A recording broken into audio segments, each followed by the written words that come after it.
What's up, everybody? German Juggernaut here. I'm finally back from PAX. Sorry I did not get to make this video yesterday. It was just a little weird getting back to the swing of things for now. So right now I just got a little bit of a Borderlands 2 gameplay running in the background because Borderlands 2 is like the big topic that I'm going to talk about. Because I went to PAX East over the weekend and it was absolutely amazing. It was like really freaking cool. So I'm just gonna go over all the stuff I did, all the games I got to see and play, and just like give my overall impressions on these games and the like. So let's see, what was the first thing we did right off the bat? Me, Matt, and Dan, we just took a quick walk through the expo hall, right? And then we went to the PC gameplay area, and then we played a little Mario for 3 on PC. I do not know how PC gamers do it. I mean, Dan freaking just rage quit, and I just got a little bit of the hang of it, but not really though. So it was, I gotta give people props to that. And then I played this other game. It was like Pizza Frenzy or something. It was very simplistic, but I had fun in the 2 minutes that I played it, just moving the cheese over to the places and the pepperoni over to the places. And and then after, I believe, we went to the tabletop section, and because on the website it says tabletop, it has everything for casual and hardcore gamers, everything from Warhammer to Bananagrams. So immediately I thought of that, I just saw to myself, we gotta play Bananagrams. So we did play Bananagrams, and I only lost by technicality. It's a pretty fun game. You should guys go check that out. But enough of that. So then what happened? We had lunch, I believe, and then let's see, what else did we do? So I got to see the Watch Dogs thing. If you're a fan of Watch Dogs and you didn't get to make it to PAX East, don't worry, they didn't show really anything new.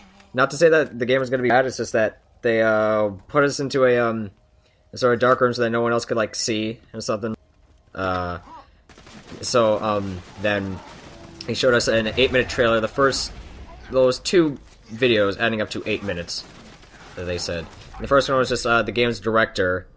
He was just talking about how there's really nothing new, except that he said that the city would perceive you the way that, in a different way depending on your actions you take, because there was like a news broadcaster and stuff.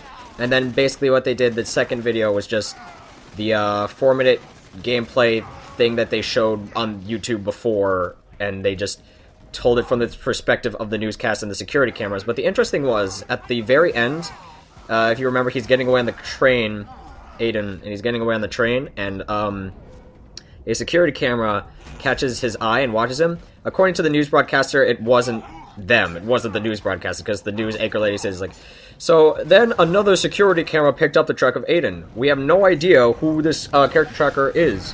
We must put all priorities into thinking of locating him or her and determine if they are trying to stop Aiden, or worse, potentially help him. So that thing's more up in the air, just raises more questions, really.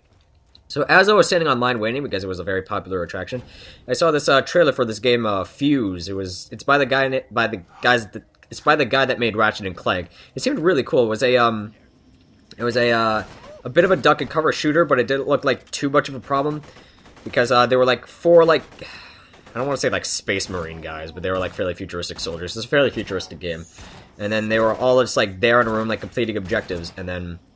The cool thing is you pick one character, but you can change the various characters like on the fly. It's like if Borderlands, which is what you're playing right now, if Borderlands you had like a team of all the computers, and you could just switch between the characters. It's just like you don't have one set character that you make a skill tree for. You have a skill tree for each separate character, and each separate character levels up depending on what the computer does and what you do during it. And it was really cool. And you level up by killing enemies or like assisting enemies. You get like points, and that helps you level up to like your skill tree and stuff.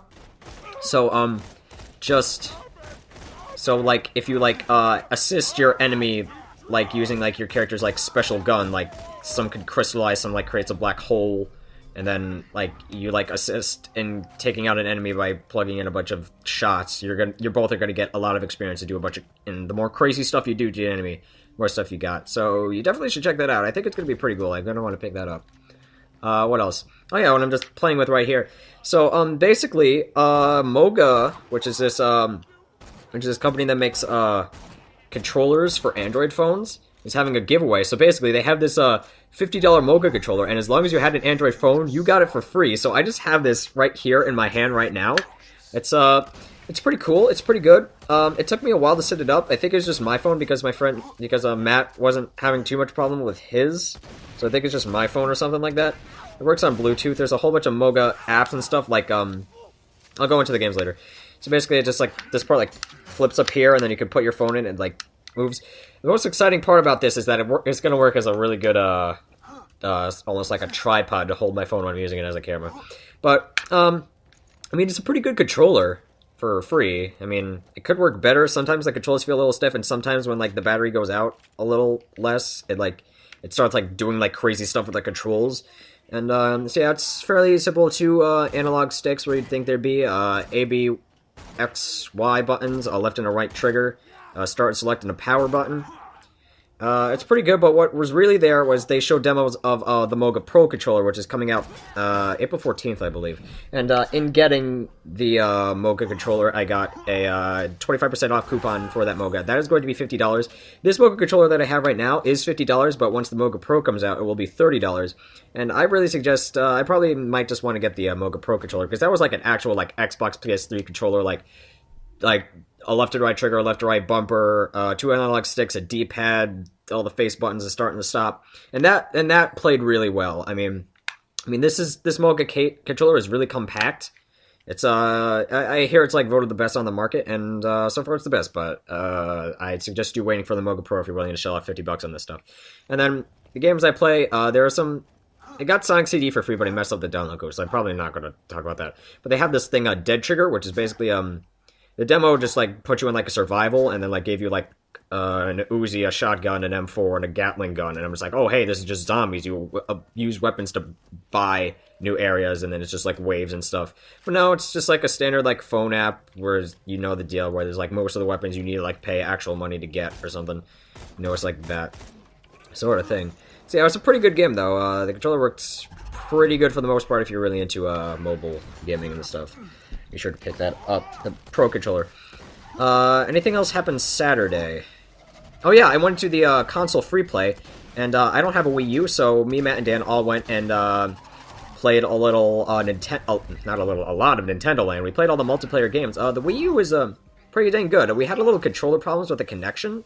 I don't know what that was about, but other than that, some of the games are pretty similar, but it's like their launch title. It's like their Wii Sports, and it's a lot better than Wii Sports. It's pretty fun, actually. It was really fun just like playing with my friends and stuff, and it just brought back that sort of like guys sitting in a room joy sort of thing. And then we played a little New Super Mario Bros. Wii, and that felt pretty good. It felt just like New Super Mario Bros. Wii, but it was Wii U, and Dan couldn't really figure out how to boost effectively, but it was pretty good. It was pretty good, so I might just have to pick up a Wii U.